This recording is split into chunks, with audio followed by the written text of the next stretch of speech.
Come this November, there's going to be with the Nintendo Switch, like 5 major consoles on the market.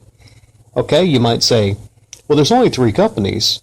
You know, there's Nintendo, and then there's Microsoft, and then there's Sony. So that would mean 3 consoles, right? No, you're wrong. There's 5 consoles.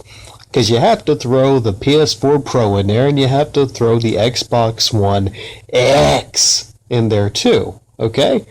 Can't forget about the X. You can't X out the X, okay? But there's going to be 4 different versions of Destiny 2, okay? You got to be guessing that there's going to be the best version on the X, right? You got to be guessing that there's the best version on the X. But you might be wrong. You might be wrong, okay? Now, why would that be? Why would the most powerful console ever created, not by default, have the best version of Destiny 2? Why would it not have the best version of every single game going forward? Well, in the case of Destiny 2, they might not be making the game 60 frames a second on the Xbox One X. They might, well, in the case of Destiny 2, Bungie and Activision may not be making the game 4K on the X. As far as I know, it's going to be 4K on the PS4 Pro because they're optimizing for the PS4 Pro, but it may not be.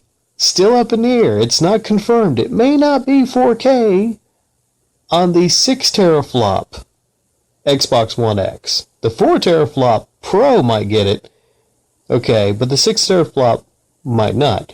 Now, number one, that is kind of fucked up. Okay, that does show that Bungie is picking their favorite, okay? But they're picking their marketing partner. They're picking their people. Sony's been their people for Destiny, okay? It's no accident. It's no accident they get the special deals and they get the special PS4 Destiny console like they had a couple years ago. I mean, they're in the tank for Sony, all right? The way you look at it, I mean, Xbox owners should be happy the game was even on Xbox. They should be happy Destiny was even on Xbox, okay? There was a game not too long ago. This is, for all of you Xbox fanboys, incredibly angry and pissed off at what Bungie and Activision are doing with Destiny 2. Are you equally as pissed off at the fact that PS4 gamers had to wait a whole year to play Rise of the Tomb Raider? Okay? Remember that? Microsoft opened up their wallets and paid the developer of Tomb Raider to not put their game on the PS4 at the same time.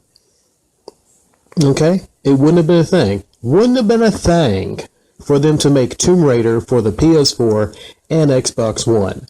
But in the fall of 2015, the Xbox made one last final push. Remember that? For exclusives. They had Halo 5. They had Forza 6. And they needed a third big exclusive that fall to push, to make people know that, hey, the Xbox is where it's at. You need to get this system because we got the exclusives and the PlayStation doesn't. They took in Lara Croft and Tomb Raider and had the fucking audacity, okay? Listen closely. They had the fucking audacity in commercials to call that an exclusive game, even though they knew full well it was coming to the PlayStation 4 a year later. So, yeah, you should be equally as enraged or maybe more angry about that, because in that case, okay, they weren't withholding a resolution, okay? They weren't Microsoft wasn't in a deal with Crystal Dynamics or whoever makes Tomb Raider. They weren't in a deal to keep a resolution away from the competitor. They were in a deal just to keep the game away for a year for no fucking reason other than the fact that they could afford to do it. So they screwed over PlayStation gamers for 1 year just so they needed an exclusive advantage. Well, of course, you see how that turned out, okay? It didn't really help in Xbox sales. It just fucked over PlayStation gamers, all right? So yeah, these companies, man, these companies will do equally shady shit. So it's hilarious to see all of you people in lockstep. You know, little corporate fucking slaves you are, just defending these plastic toy boxes and these companies that make these plastic toy boxes. I find it hilarious. Okay?